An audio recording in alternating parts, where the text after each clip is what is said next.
Hi, welcome to my channel.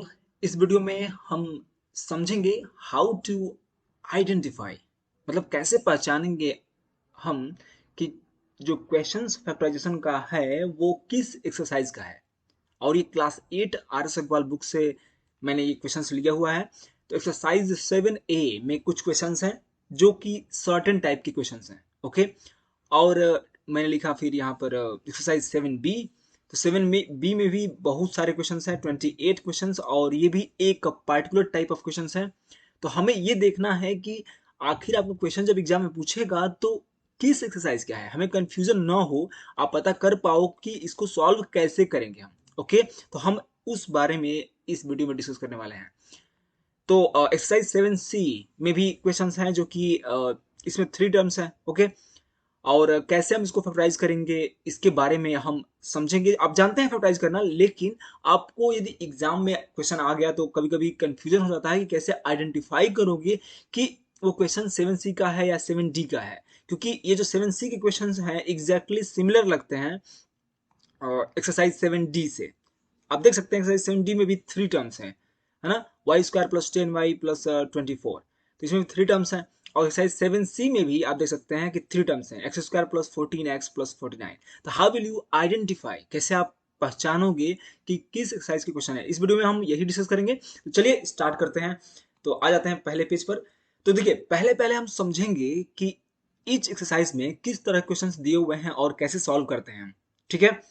तो चलिए फटाफट हम मगअप कर लेते हैं 1 से लेकर के और 5 तक। ठीक है। जैसे कि मैं यहाँ पर देखा देता आपको दिखा देता हूँ 1 से लेकर के और 5 तक के क्वेश्चंस जो भी हैं ये इस तरीके के हैं कि केवल सिंपल क्वेश्चन है जिसमें से कॉमन लेना है आपको। और कॉमन भी लेना है तो केवल आपको एक मोनोमियल कॉमन लेना है। ठीक है। मोनोमियल, एक मोनोमियल कॉमन फैक्टर मिलेगा, मोनोमियल फैक्टर, उसी को इसमें से कॉमन लेना है। मोनोमियल मतलब कि एक टर्म वाला कोई एक्सप्रेशन, एल्जेब्रिक एक्सप्रेशन जिसमें एक टर्म होता है। तो 1 से लेकर के 5 तक में जितने भी क्वेश्चन यहाँ पर दिए हुए हैं सब में केवल आपको मोनोमियल फैक्टर कॉमन लेना है। जैसे मान लीजिए मैं यहीं पर लूँ 12x प्लस 15, इसमें से केवल आपको 3 कॉमन लेना है, दैट्स इट, एक नंबर। और 14m माइनस 21 में से 7 कॉमन लेना है, that's it. 7 is a monomial, है कि नहीं। 7 मतलब क्या, एक टर्म है, एक टर्म होने का मतलब कि मोनोमियल। तो 1 से लेकर 5 तक में हम सॉल्व करते हैं, केवल कॉमन लेते हैं।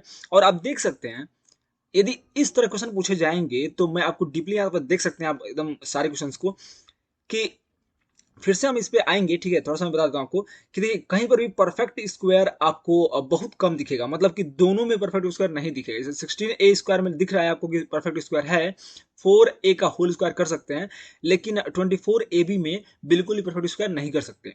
तो जहां पर परफेक्ट स्क्वायर दोनों टर्म में ना हो या फिर एक टर्म में एटलीस्ट हो, केवल दोनों टर्म में ना हो, तो आप समझ जाइए कि कॉमन लेना है उसमें। ओके। हम देख पा रहे हैं। अच्छा, ठीक है। तो यहां से 1 से लेकर 5 तक क्वेश्चन में हमें क्या करना है, मोनोमियल कॉमन फैक्टर लेना है। 6 से आगे जब बढ़ेंगे, ठीक है, तो 6 7 यहां पर है 8। तो 6 7 8 9 10 11 and 12 13 14 15 16 and 17 18, ओके, 17 16 तक, ओके, 16 तक, राइट। तो इसको हम थोड़ा सा, ओके, तो 16 क्वेश्चंस तक ये जो भी मैंने यहाँ पर किया है ग्रुपिंग, और ये सारे इस तरह क्वेश्चंस हैं जो सॉल्व होंगे एक बाइनोमियल कॉमन फैक्टर लेने पर। ठीक है। बाइनोमियल कॉमन फैक्टर लेना है, बिल्कुल ही। बाइनोमियल का मतलब होता है कि जिसमें दो टर्म्स हो। ठीक है। तो ये जितने भी क्वेश्चन इसमें दिए हुए हैं 6 से लेकर के और 16 तक, इसमें से बाइनोमियल फैक्टर कॉमन होगा। बाइनोमियल मतलब कि जिसमें दो टर्म होते हैं, जैसे कि एक्स प्लस वाई में क्या है, दो टर्म है, एक ये है और एक एक्स है और एक वाई है। तो इसमें देख रहे हैं आप कि x, यहाँ पर क्वेश्चन नंबर 6 का पहला देख सकते हैं आप, x times x plus 3 plus 5 times x plus 3। तो यहाँ पर क्या कर सकते हैं आप, x प्लस 3 कॉमन लेना होगा, है कि नहीं। दोनों टर्म में, इस पूरे में और इसमें केवल x प्लस 3 कॉमन है कि नहीं। वैसे सब में है।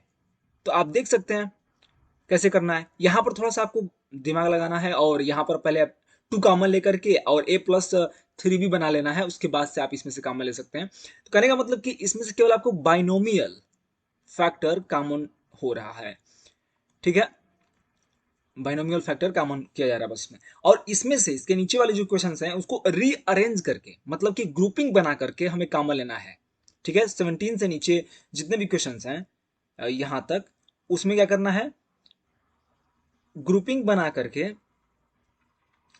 हमें सॉल्व करना है, ठीक है। ग्रुप बना करके हमें ऐसा ग्रुप बनाना है जिसमें कॉमन फैक्टर मिल जाए, और कॉमन फैक्टर मिलने के बाद फिर हम फैक्टराइज कर पाएंगे। जैसे कि A R plus B R plus A T plus B T, तो यहाँ पर देखिए ए आर बी आर में ही हम मिल जा रहा है कुछ, तो इन दोनों को एक साथ ग्रुप कर देंगे और इसको भी एक साथ ग्रुप कर देंगे और कॉमन ले लेंगे, दैट्स इट। ये सारे क्वेश्चन जो हैं उसी तरीके के हैं। तो यहाँ पर देख रहे हैं एक कॉमन बात, जहां पे कॉमन फैक्टर, जहां पे मतलब ग्रुपिंग करनी है, वहां पे 4 टर्म्स है, 1 2 3 4, ठीक है। आपको बहुत गौर से ध्यान देना होगा कि बहुत मिनिमम ऐसे, मतलब कि बहुत रेयरली ऐसे क्वेश्चंस होंगे जो एक्सरसाइज 7B 7C 7D में 4 टर्म्स वाले होंगे। 4 टर्म्स वाले बहुत कम होंगे। जब भी 4 टर्म्स का आ जाए तो आप समझ जाइए कि मैक्सिमली वो एक्सरसाइज 7A का है और एक्सरसाइज उसमें से कॉमन कुछ लेना है। लेकिन मैं ऐसा नहीं कर रहा कि एकदम होगा नहीं, कोई ना कोई होगा जरूर जो 4 टर्म्स का होगा और एक्सरसाइज 7B से सॉल्व होगा या 7C में होगा। लेकिन नहीं, सी और डी में नहीं होगा कभी भी, क्योंकि 3 टर्म्स इसमें डेफिनेटली होंगे। और हम देखेंगे कुछ क्वेश्चंस इसमें यदि होंगे तो हम उसको भी थोड़ा सा एनालाइज कर लेंगे। तो फिलहाल हम देख लेते हैं 4 टर्म्स। देखिए यहाँ भी है आपके 4 टर्म्स, 4 टर्म्स में ग्रुपिंग करना पड़ेगा आपको, ठीक है। पहले मतलब 2 टर्म्स ऐसे लेना है जिसमें से कॉमन हम ले सकें। जैसे यहाँ पर देखिए A B square minus B C square minus A B plus C square, तो इसमें से कौन सा ग्रुप करेंगे तो अच्छा रहेगा। देखिए ए बी को और इस ए बी को, मैंने ए बी स्क्वायर को और इस ए बी स्क्वायर को और ये वाला टर्म और ये वाला टर्म, इन दोनों को यदि ग्रुपिंग कर लें तो हमें कॉमन लेना आसान रहेगा। मतलब कि सारे जो क्वेश्चन हैं उसमें ग्रुपिंग करनी है, ठीक है। तो हम ये समझ गए कि हम इसको 3 कैटेगरी में बांट दिए हैं। एक मोनोमियल फैक्टर कॉमन लेना है, दूसरे में बाइनोमियल फैक्टर कॉमन लेना है, और तीसरा जो ग्रुप है जो कि है 17 से लेकर के और 28 तक, इसमें आपको ग्रुपिंग करके सॉल्व करना है, ठीक है। तो हम लोग थोड़ा सा इंसाइट पहुंच गए हैं, ठीक है। अब आगे बढ़ते हैं और देखते हैं 7B में कैसे सॉल्व करना है। देखिए 7B जो एक्सरसाइज है, यहां पर केवल एक फॉर्मूला यूज हो रहा है, ओनली वन फॉर्मूला, और वो फॉर्मूला क्या है, A square minus B square, ठीक है। मतलब कि दो टर्म्स का जो स्क्वायर रहेगा, दो स्क्वायर्स का जो डिफरेंस होगा, उसको हम ऐसा कर सकते हैं, ए माइनस बी मीन्स उन दोनों का डिफरेंस को मल्टीप्लाई कर देंगे, दोनों के एडिशन से, ए प्लस बी, दैट्स इट। ये इस फार्मूले का पूरी तरह से यूज हो रहा है इस क्वेश्चन में। तो अब आपको ध्यान देना है कि जब इस फार्मूले का यूज होगा, ए स्क्वायर माइनस बी स्क्वायर ए माइनस बी इंटू ए प्लस बी 7B में, तो इसमें क्वेश्चंस किस तरह के हैं, है कि नहीं। जब आप आइडेंटिफाई करोगे, आप ज्यादा फोकस करोगे कि ये जो फार्मूला है वो जिस एक्सरसाइज में यूज हो रहा है उसके क्वेश्चंस कैसे हैं, तो आप बहुत ज्यादा आगे हो जाओगे आइडेंटिफाई करने में। जैसे समझो यहाँ पर देखो, यहाँ पर 2 टर्म्स हमेशा दिया रहेगा, मैक्सिमम 2 टर्म्स होंगे, एक्स स्क्वायर माइनस 36। तो यहाँ पर आप देखोगे कि ये परफेक्ट स्क्वायर है कि नहीं, बस यही सोचोगे, क्योंकि यहाँ पर देखिए ए क्या है, ए जो है परफेक्ट स्क्वायर है, मतलब कि ए स्क्वायर यहाँ पे जो टर्म है ये दिया हुआ है, पूरा कंप्लीट जो टर्म है वो एक परफेक्ट स्क्वायर है, और ये भी एक परफेक्ट स्क्वायर है। तो आप बस देखोगे कि यहाँ पर परफेक्ट स्क्वायर कैसे बनेगा, दैट्स इट, या बन पा रहा है कि नहीं। जैसे यहाँ पर देखिए, यहाँ बन जा रहा है बिल्कुल ही, और यहाँ भी बन जाएगा, यहाँ भी बन जाएगा, क्योंकि देखिए 81 को ले सकते हैं आप 9 का whole square minus 49 X square को ले सकते हैं 7x का होल स्क्वायर, तो 2 टर्म्स रहेंगे मैक्सिमम, है ना। यहाँ पे देखिए, यहाँ भी बना सकते हैं आप 2x का होल स्क्वायर माइनस यहाँ ले सकते हैं 3y का होल स्क्वायर, फिर आप फॉर्मूला ये लगा देंगे तो ये फैक्टराइज हो गया, है कि नहीं।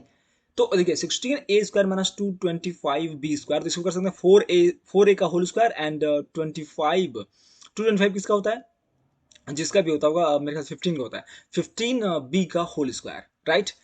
अब वैसे ही सबका कर सकते हैं आप, जितने भी, मतलब सबका वैसे दिया हुआ है, लेकिन कुछ ऐसे भी हैं जिसमें से पहले से कॉमन कुछ लेना पड़ेगा तब जाकर के बनेगा। जैसे कि देखिए यहाँ तक 10 तक तो डायरेक्ट वाले हैं, 10 तक जो है आप डायरेक्टली आप देख सकते हैं कि 2 टर्म्स दिया हुआ है और दोनों टर्म्स जो हैं परफेक्ट स्क्वायर्स हैं, ठीक है यहाँ तक। लेकिन 11 से क्या करना है कि आपको कुछ इसमें से कॉमन लेना है पहले, और वो जो कॉमन ले पाएंगे, मैक्सिमम कॉमन जब ले लेंगे, तो जो बचा हुए टर्म्स रहेंगे ना वो परफेक्ट स्क्वायर बनेंगे ही बनेंगे। जैसे कि यहाँ पर एक्स क्यूब माइनस 64x दिया हुआ है, जिसमें से एक्स का कॉमन यदि आप ले लेते हैं तो यहाँ पे बचेगा आपको एक्स स्क्वायर माइनस यहाँ पे बचेगा 64, राइट। देखिए 64x जो था पहले परफेक्ट स्क्वायर नहीं था, या फिर एक्स क्यूब भी परफेक्ट स्क्वायर नहीं था, लेकिन अब बन गया है एक्स स्क्वायर माइनस 64। तो आपको यही सोचना है बस, और इसको आप सॉल्व कर सकते हैं इस फार्मूले से, है कि नहीं। अब यहाँ ध्यान दीजिएगा 16x⁵ माइनस 144x³ तो यहाँ पर परफेक्ट स्क्वायर बनाने के लिए क्या करना पड़ेगा, हमें x⁵ में से या फिर इन दोनों में से कॉमन लेना पड़ेगा कुछ मैक्सिमम, है ना। तो कॉमन जो भी होगा वो निकाल करके आप सॉल्व कर सकते हैं। यहाँ भी देखिए कुछ कॉमन ले लेंगे तो आप परफेक्ट स्क्वायर बन जाएगा। कहने का मतलब कि इसके आगे वाले क्वेश्चंस मतलब यहाँ तक यहाँ ये तो डायरेक्ट दे दिया है। देखिए यहाँ पर समथिंग का स्क्वायर माइनस समथिंग का स्क्वायर, मतलब कि यही ए है, A square minus B square, L minus M को बी मान लीजिए, तो सॉल्व कर लेंगे इसको। तो मतलब ये भी आसान है, मतलब इस पूरे को ए मान लीजिए, -1 का स्क्वायर तो होता ही है, तो ये भी सॉल्व कर लेंगे। तो इस तरह से सारे क्वेश्चन जो है यहाँ तक आप सॉल्व कर लेंगे, यहाँ तक, ठीक है। मतलब कॉमन लेकर के और थोड़ा सा दिमाग लगा करके, ठीक है, ये सॉल्व कर लेंगे सारा। और आप देख पा रहे हैं कि यहाँ पर स्क्वायर्स दिया रहेगा, परफेक्ट स्क्वायर्स, ठीक है। यहाँ पर देखिए परफेक्ट स्क्वायर है, ये भी परफेक्ट स्क्वायर है। 5z का होल स्क्वायर लिख सकते हैं। अब देखते हैं कि 22 से 22 से लेकर के 28 तक में कैसे क्वेश्चन है। यहाँ पर थोड़ा सा आपको दिमाग लगाना है। यहाँ पे 4 टर्म्स दे दिया है, ठीक है। जो मैं कह रहा था एक्सरसाइज 7C में कि 4 टर्म्स उसमें रहेंगे, या फिर 7A में, लेकिन 7A में सॉरी। तो इसमें जो है इसमें भी 4 टर्म्स हैं। तो यहाँ पर आप कैसे पता करोगे, दैट बिकम्स रियली टफ। यहाँ पर आपको बस सोचना है कि यहाँ पर जो ये फार्मूले हैं ना, जो कि हमारे 7C में यूज होंगे, ए प्लस बी का होल स्क्वायर जो होता है, क्या होता है, A square plus B square plus 2ab। आप बस देखो कि ये वाला फॉर्मूला कहीं पर यूज हुआ है क्या इसमें, बिल्कुल ही यूज हुआ रहेगा जब भी 4 टर्म्स रहेगा। तो आपको यही तो मतलब बढ़ाना है आपके ब्रेन में, मतलब कि आप सारे एक्सेप्ट सारे एस्पेक्ट्स को चेक कर पाओ, ठीक है। जितने भी फार्मूले लग रहे हैं, जितनी भी चीज़ें आपके ब्रेन में हैं, स्मॉल डिस्टिंक्शंस, उनका यूज कर पा रहे हो एक डिसीजन लेने में कि ये क्वेश्चन किस तरह का है। तो यही तो मेन करना है आपको। और ये आप प्रैक्टिस के थ्रू भी बहुत ज़्यादा कर सकते हो, क्योंकि जितने प्रैक्टिस किए रहोगे आपको पता रहेगा कि ये क्वेश्चन तो ऐसे सॉल्व होगा। तो वो तो मतलब अल्टीमेट तरीका है कि प्रैक्टिस करके। लेकिन मैं कुछ इंसाइट्स बता रहा हूँ आपको, जिससे कि आप बहुत अच्छे से आइडेंटिफाई कर पाओगे। अब यहाँ पर ध्यान दो, एक्स स्क्वायर माइनस, यहाँ पर देखिए 3 टर्म्स है। इन तीनों टर्म्स को जो है हम ए प्लस बी का होल स्क्वायर के फॉर्म में कर सकते हैं, यदि हम माइनस कॉमन ले लें तो। मतलब कि इसको हम ऐसा ले सकते हैं, एक्स स्क्वायर, और इसमें से माइनस कॉमन ले लेंगे इस पूरे तीनों में से, तो माइनस कॉमन लेंगे तो क्या मिलेगा, देखिए यहाँ पर वाई स्क्वायर हो जाएगा पॉजिटिव, और यहाँ पे हो जाएगा पॉजिटिव प्लस 2y, यहाँ पे हो जाएगा +1, राइट। देखिए इसको हम होल स्क्वायर के फॉर्म में ले सकते हैं इस फॉर्मूले से। देखिए ये यहाँ पर इतना दे दिया है ये वाला, और जब इतना दे दिया मतलब कि देखिए वाई स्क्वायर, और ये 2ab है, और प्लस ये 1 का स्क्वायर है, मतलब कि ये है आपका ए स्क्वायर, ये आपका है बी स्क्वायर, और बीच में आपका दिया हुआ है 2ab। तो बीच में दे 2ab या फिर साइड में दे, उससे आपको कंफ्यूज नहीं होना है, वो फार्मूला वही होता है, ठीक है। तो इस तरह से आप सॉल्व करेंगे जब ये ऐसा रहेगा। तो आपको यहाँ पे क्या करना है कि जब 4 टर्म्स वाले क्वेश्चन होंगे तो थोड़ा सा फोकस करके और इन 2 फार्मूलाज को चेक कर लीजिएगा। केवल यही 2 फार्मूले ही यूज होंगे 4 टर्म्स वाले में, ठीक है। और यदि नहीं होगा तो कॉमन लेना पड़ेगा आपको ग्रुपिंग करके, जैसे कि मैंने 7A में बताया आपको। तो यदि ऐसा नहीं बन पा रहा, यदि ऐसा नहीं बन रहा है केस, तो आपको ग्रुपिंग करके सॉल्व करना है, राइट। ओके, तो यहाँ भी देखिए, यहाँ भी आपको यहाँ से लेकर के यहाँ से लेकर के और यहाँ तक ये बिल्कुल फार्मूला ही दे दिया है। माइनस कॉमन ले लेंगे तो मिल जाएगा ए प्लस बी का होल स्क्वायर, फिर आप सॉल्व कर पाएंगे, है कि नहीं। तो यहाँ पे 25 का लिख सकते हैं 5 स्क्वायर माइनस, और ब्रैकेट में यहाँ पे लिख देंगे पूरे कंप्लीट का ए प्लस बी का होल स्क्वायर, क्योंकि जब माइनस कॉमन लेंगे तो सारा प्लस हो जाएगा। ओके, और अब आगे देखते हैं। ये थोड़ा सा बहुत बड़ा दे दिया है, दो दो चार ही मतलब इसमें भी है। तो अब ध्यान दीजिएगा, यहाँ पे ठीक वही करेंगे, मतलब देखेंगे कि होल स्क्वायर बन रहा है कि नहीं। तो यहाँ पर देखिए, यहाँ पे प्लस दे दिया है। जब माइनस कॉमन लेंगे आप, जैसे मान लीजिए मैं इसे यहाँ पर कॉमन लिखता हूँ, तो 25a² माइनस, यदि मैं कॉमन यहाँ पे लिखूँ, -1 कॉमन ले लूँ मैं, तो यहाँ मिलेगा आपको 4b², और यहाँ पे हो जाएगा -28bc, और यहाँ पे माइनस को प्लस हो जाएगा, और ये 49c² हो जाएगा, राइट। अब ध्यान दीजिएगा, ये 4b² minus 28bc plus 49c², ये एक a² plus b² minus 2bc है। मतलब a², ये जो 2, ये 4b² को लिख सकते हैं आप 2b का होल स्क्वायर, राइट। तो यहाँ पे लिख सकते हैं आप, जिससे मैं इसको यहाँ पे लिखना चाहता हूँ, तो ये लिख सकते हैं आप 2b का होल स्क्वायर, राइट। और ये 49 सी का होल स्क्वायर को लिख सकते हैं आप यहाँ पर 7 सी का होल स्क्वायर, राइट। तो ए स्क्वायर बी स्क्वायर हो गया। अब ये बीच में जो दिया हुआ है वो -2ab है, -2ab, 2 × this much 2b × 7c करेंगे तो इतना आएगा ही आएगा। 2 इंटू, मान लीजिए आप करेंगे यहाँ पे 2b × 7c, तो बिल्कुल ही इतना आ रहा है। तो कहने का मतलब है कि आप ऐसे करके सारे सॉल्व कर लोगे यहाँ तक। और ये तो डायरेक्टली दे दिया है, इसको तो मतलब 10 का स्क्वायर कर दीजिए माइनस, ये तो है ही स्क्वायर में, ठीक है। इसको अब ब्रेक नहीं करना है, तो इसको सॉल्व कर लो ऐसे ही इस फार्मूले से डायरेक्ट। तो यहाँ पर इवेल्युएशन भी करेंगे तो आप इस फार्मूले का यूज करना, आप जानते हैं ए square minus B square formula तो दे ही दिया है, आप बस ब्रेक कर दो इस तरह से, ए माइनस बी ए प्लस बी सॉल्व कर लो। तो कहने का मतलब है एक्सरसाइज 7C में 7B में क्वेश्चंस में मैक्सिमम यदि डायरेक्ट क्वेश्चन देगा तो दोनों टर्म्स परफेक्ट स्क्वायर बना देगा, ठीक है। 1 से लेकर जैसे 10 तक में दिया हुआ है, और 11 से लेकर के यहाँ पर 21 में ऐसे क्वेश्चन दे सकता है जिसमें आपको डायरेक्ट नहीं परफेक्ट स्क्वायर देगा, बल्कि उसमें से कुछ कामा लेना पड़ेगा, कामा लेने के बाद वो परफेक्ट स्क्वायर दोनों टर्म्स बन जाएंगे, ठीक है। सब में कुछ कामा लेना ही पड़ेगा, इस तरह से परफेक्ट स्क्वायर नहीं होगा, तो कामा लेंगे तो वो भी तो एक फैक्टर हो जाएगा। तो ये बात है, मतलब फैक्टराइज तो करते हैं यहाँ पर। तो आपको यही सोचना है कि दो टर्म्स रहेंगे तो मैक्सिमम ऐसा हो सकता है कि यदि बहुत आसान क्वेश्चन देगा तो केवल कामन लेने का देगा, ठीक है, कामन ले लो, हो गया काम। जैसे मान लीजिए कि मैं ऐसा बोलूं कि X square minus X, factorise it, तो कैसे फैक्टराइज करोगे आप? अब इसमें देखिए एक्स स्क्वायर दिया हुआ है लेकिन माइनस ये एक्स परफेक्ट स्क्वायर नहीं है, तो आप इसमें से एक्स कामन ले लोगे, तो यहाँ पर क्या मिलेगा, x-1 मिलेगा। लेकिन ये x-1 में भी कुछ आप नहीं कर सकते आप, ठीक है। लेकिन यहाँ पर ऐसा दिया होता तो क्या करते, x square minus x cube minus x, तब देखिए यहाँ पर कुछ अलग ही नजारा होता। कैसे? यहाँ पर यदि हम x कामन लेंगे तो यहाँ मिलेगा देखिए एक्स स्क्वायर माइनस 1, और एक्स स्क्वायर माइनस 1 को लिख सकते हैं इस फार्मूले से, a square minus B square फार्मूले से। यहाँ पर हम लिख सकते हैं कि x times x-1 into x plus 1, right.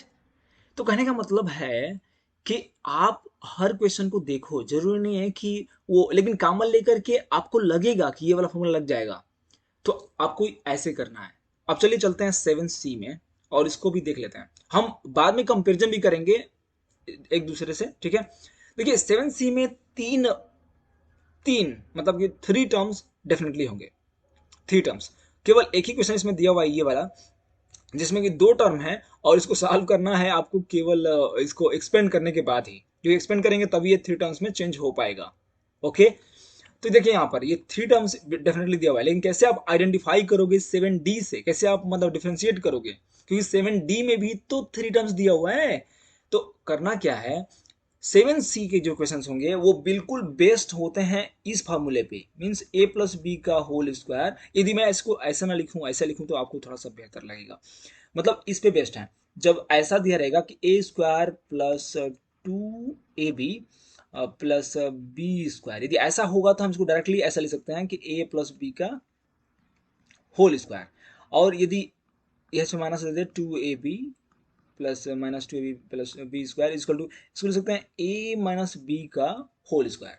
मतलब ये दो फार्मूले जो हैं इस एक्सरसाइज में डेफिनेटली यूज होंगे, ठीक है। मतलब कि इसके दो टर्म्स, जैसे कि यहाँ पर एक्स स्क्वायर और ये 16, ये परफेक्ट स्क्वायर होंगे, राइट। 7D में ऐसा नहीं होगा, मतलब दोनों टर्म्स रेयरली परफेक्ट स्क्वायर होंगे, और यदि वो परफेक्ट स्क्वायर हो भी गए तो ये बीच वाला 2ab जैसा नहीं दिखेगा। तो समझ जाओ आप कि वो 7D का क्वेश्चन है और ये 7C का क्वेश्चन है। 7C के क्वेश्चन जो है आप इन दो फार्मूले का यूज करके ही बस करोगे, और कोई भी फार्मूला यूज नहीं करना है, केवल ये दोनों फार्मूले। आप सोचोगे कैसे यूज करेंगे, तो यहाँ पर देखो x square plus 14x plus 49 है, तो यहाँ पर लिख सकते हो आपकी एक्स का होल स्क्वायर प्लस 14x को लिख सकते हो 2ab। तो 2a क्या है, x है, लेकिन b नहीं पता अभी, तो ये 49 का स्क्वायर करो पहले, तो 14 का हो जाएगा ये 7 स्क्वायर, तो यहाँ पर 7 लिख सकते हो, क्योंकि अब देखो 7 इंटू 2 14 इंटू एक्स 14x।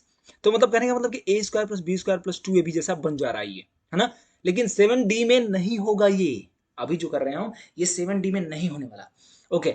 3 में देखिए यहाँ भी बन जाएगा ए स्क्वायर, ये 1 का स्क्वायर तो कर सकते हैं, ए square plus B square plus 2ab तो है ही है कि नहीं। देखिए 3 का square plus Z square 2 3z, 2 into 3 क्या होगा, 6 होगा, 6z हो गया। सारे क्वेश्चंस ये सारे जो 6 7 8 और ये 9 10 11 एंड 12, ये सारे के सारे एकदम वही हैं, ए प्लस बी या तो इस पे यूज होंगे ए प्लस बी का होल स्क्वायर या फिर ए माइनस बी का होल स्क्वायर पे। तो ये माइनस वाले हैं, यहाँ से यहाँ लगेगा, ठीक है, ये माइनस वाले लग रहे हैं, यहाँ से ये भी माइनस वाला है और ये प्लस वाला है, ठीक है, ये प्लस वाला है। यहाँ पे m टू द पावर 4 रहेगा तो एम का स्क्वायर करेंगे और यहाँ पे एन स्क्वायर का स्क्वायर करेंगे और यहाँ पे देखिए M square N square use हुआ ही है। तो आपको यदि डीपली जानना है तो आप क्वेश्चन मैंने सब सारे के सॉल्व किए हैं, आप उसमें जाकर देख सकते हैं। ओके, मैं यहाँ पे बस बता रहा हूँ कि कैसे आप आइडेंटिफाई करोगे, राइट। तो हम 7c को 7d से डिफरेंशिएट कर पाएंगे, बस आपको देखना है कि दो टर्म्स परफेक्ट स्क्वायर होनी चाहिए डेफिनेटली। यहाँ पर देखिए ये पहला वाला टर्म और तीसरा वाला टर्म, मैक्सिमम मतलब कि पहला और तीसरा दिया रहेगा जो कि परफेक्ट स्क्वायर रहेंगे। लेकिन ऐसा भी नहीं है, इसको जो है पहले इधर भी लिख सकता है और इसको इधर लिख सकता है। यदि ऐसा लिखेगा तो आपको उस तरीके से सोचना होगा। मतलब ये जो है ना a square plus 2ab plus B square, इसको हम इक्वेट कर सकते हैं इस तरीके से, a square plus B square plus 2ab, ये बिल्कुल इक्वल है इसके, है कि नहीं। तो इस टर्म को इधर रहेगा, ये इधर रहेगा, तो आप कंफ्यूज मत होइएगा, उस तरह से सोचना पड़ेगा आपको, एग्जाम में ऐसा टीचर करते हैं। ओके, अब ध्यान चलते हैं 7d में और थोड़ा सा इसमें एनालाइज कर लेते हैं। देखिए 7d के जो क्वेश्चन होंगे इसमें भी 3 टर्म्स होंगे, 3 टर्म्स, राइट। देखिए 1 2 एंड 3, लेकिन इसमें दो परफेक्ट स्क्वायर नहीं होंगे, यहां पर एक जरूर परफेक्ट स्क्वायर रहेगा। मैंने पहला ये वाला एक्स स्क्वायर से यहाँ पर वाई स्क्वायर, यहाँ पर जेड स्क्वायर, मतलब एक परफेक्ट स्क्वायर रहेगा। लेकिन दूसरा वाला जो लास्ट वाला है ना सी, और ये 2ab, मतलब 2ab नहीं रहेगा ये, और ये भी लास्ट वाला जो सी है, ये 6 है, ये परफेक्ट स्क्वायर नहीं है। कभी भी दो टर्म्स ऐसे नहीं मिलेंगे, और रेयरली कभी मिल जाते हैं तो बीच वाला टर्म जो है 2ab जैसा नहीं मिलेगा। यदि मिल जाता है तो आप समझ जाइए कि 7c का क्वेश्चन है कि नहीं। तो यहां पर देखिए वाई स्क्वायर ये पहला मिल गया, लेकिन 24 किसी भी नंबर का परफेक्ट स्क्वायर नहीं है, ठीक है। जेड स्क्वायर तो आप जानते ही हो।